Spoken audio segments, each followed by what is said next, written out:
2 Chroniques chapitre 15. L'Esprit de Dieu fut sur Azaria, fils d'Obed. Et Azaria alla au-devant d'Asa et lui dit, Écoutez-moi, Asa, et tout Juda et Benjamin. L'Éternel est avec vous quand vous êtes avec lui, si vous le cherchez, vous le trouverez, mais si vous l'abandonnez, il vous abandonnera.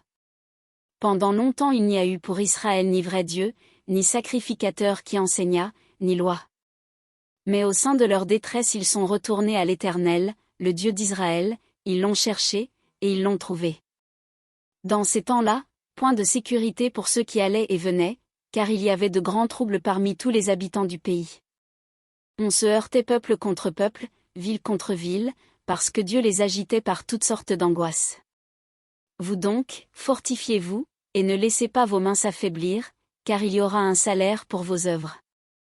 Après avoir entendu ces paroles et la prophétie d'Obed le prophète, Asa se fortifia et fit disparaître les abominations de tout le pays de Juda et de Benjamin et des villes qu'il avait prises dans la montagne d'Éphraïm, et il restaura l'autel de l'Éternel qui était devant le portique de l'Éternel.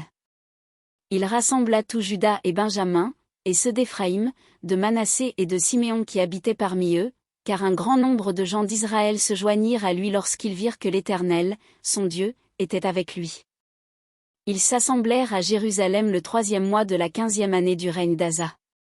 Ce jour-là, ils sacrifièrent à l'Éternel, sur le butin qu'ils avaient amené, 700 bœufs et 7000 brebis. Ils prirent l'engagement de chercher l'Éternel, le Dieu de leur père, de tout leur cœur et de toute leur âme. Et quiconque ne chercherait pas l'Éternel, le Dieu d'Israël, devait être mis à mort, petit ou grand, homme ou femme. Ils jurèrent fidélité à l'Éternel à voix haute, avec des cris de joie, et au son des trompettes et des cors.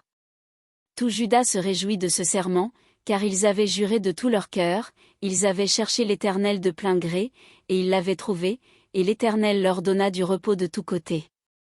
Le roi Asa enleva même à Maca, sa mère, la dignité de reine, parce qu'elle avait fait une idole pour Astarté. Asa abattit son idole, qu'il réduisit en poussière, et la brûla au torrent de Cédron. Mais les hauts lieux ne disparurent point d'Israël, quoique le cœur d'Asa fût en entier à l'Éternel pendant toute sa vie. Il mit dans la maison de Dieu les choses consacrées par son père et par lui-même, de l'argent, de l'or et des vases. Il n'y eut point de guerre jusqu'à la 35e année du règne d'Asa.